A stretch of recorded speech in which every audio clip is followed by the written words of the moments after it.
j'ai un peu dépassé mon total calorique. Du coup aujourd'hui ça va être une journée un peu basse, je vais essayer de réguler un peu tout ça. Là je me dirige vers la salle et je vais m'entraîner à jeun. D'ailleurs je précise, je vais m'entraîner à jeun uniquement parce que ça me fait sauter un repas. Et du coup c'est beaucoup plus simple de réguler en fait. Je vais pas m'entraîner à jeun, pour les bénéfices magiques de l'entraînement à jeun il n'y en a pas. Donc voilà.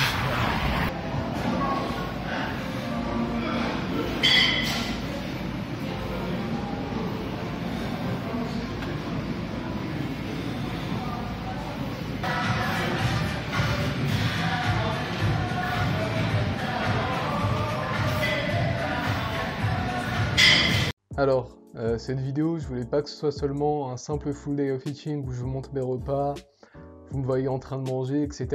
Je pense que ça vous apporte pas beaucoup d'informations, on s'en fout un peu de voir ce que je mange.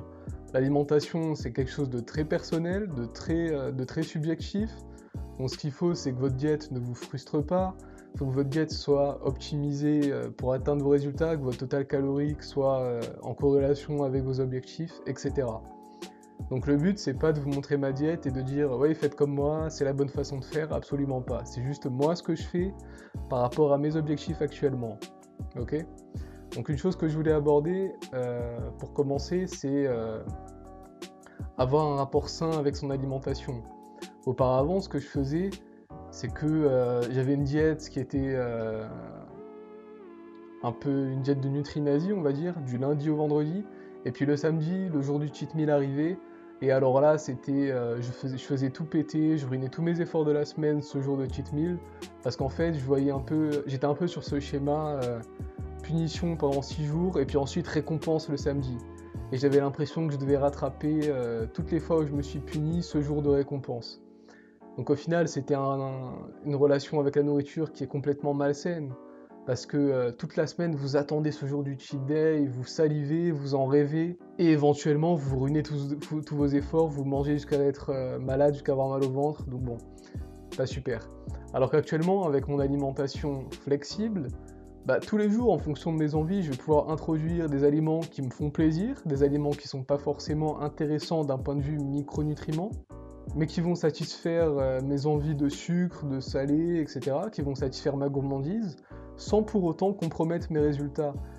Et avec cette approche-là, je ne vais pas avoir du tout l'envie de faire un cheat day, de faire un cheat meal, parce qu'au quotidien, je ne suis pas frustré en fait. Alors si vous, de votre côté, vous arrivez à manger des aliments non transformés uniquement, des aliments extrêmement sains, et ne pas du tout être frustré, ne pas du tout avoir envie d'aliments industriels, d'aliments transformés, de sucreries, de choses très grasses, etc., tant mieux pour vous. Vous n'avez pas besoin d'être flexible comme ça, vous n'avez pas besoin d'introduire ces aliments malsains, mais moi c'est pas mon cas. Donc ce schéma, pour moi, ça va être le meilleur compromis entre ce qui est optimal d'un point de vue résultat et ce qui est tenable sur le long terme sans pour autant me frustrer et avoir une vie qui ne me convient pas d'un point de vue alimentaire en fait, tout simplement. Alors mes repas de la journée, vous allez les voir défiler sous vos yeux, donc je vais pas vous dire tout ce que je mange, tout va être affiché à l'écran. Vous allez voir les calories, les macronutriments. Un tips qui a pas mal changé aussi ma vision de l'alimentation, c'est de voir mon apport calorique comme quelque chose sur le long terme, quelque chose à valider sur le long terme, et pas uniquement voir ça au jour le jour. À savoir que tout se fait sur le long terme en musculation, que ce soit d'un point de vue diète, d'un point de vue entraînement. Pour avoir des résultats, il faut être capable, c'est votre capacité à maintenir quelque chose sur le long terme. Donc là, en l'occurrence, je parle de l'apport calorique. Donc si vous dépassez un jour votre apport calorique, c'est pas problématique, il vous suffit simplement de réguler les jours d'après. Quelques stratégies que je vais mettre en place pour réguler facilement mes excès caloriques.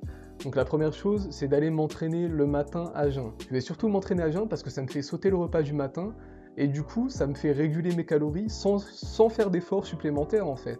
Ensuite, la deuxième stratégie que je vais mettre en place, c'est essayer d'avoir des aliments qui vont être plus rassasiants, donc notamment plus volumineux, moins denses en calories, et également augmenter un peu mon apport en fibres pour être calé, avoir une bonne hydratation. Manger moins vite également. Le fait de manger plus lentement, si vous voulez, vous allez savoir plus précisément à quel moment vous êtes calé, à quel moment vous pouvez arrêter de manger. Alors que vous l'avez sûrement déjà vécu. Si vous avez une dalle énorme, vous arrivez sur votre repas, vous mangez tout d'un coup, et puis vous vous rendez compte juste après que finalement c'était peut-être un peu trop, vous êtes un peu ballonné, etc. En gros, vous saurez exactement quand est-ce que vous êtes rassasié par rapport à si vous mangez tout d'un coup, et donc vous mangerez éventuellement moins. Bon, pour conclure, je vais juste rajouter que ce que vous voyez, c'est mon alimentation, elle me convient par rapport à mes objectifs. En aucun cas, je vous incite à la copier, à faire comme moi. En aucun cas, je suis en train de faire l'apologie de la diète flexible. Je suis seulement en train de vous montrer ce qui est pour moi le meilleur compromis entre atteindre mes résultats, ne pas être frustré d'un point de vue social, avoir une relation saine à l'alimentation. Faites ce qui vous convient, faites ce qui vous correspond, et faites ce que vous arrivez à maintenir sur le long terme pour avoir des résultats.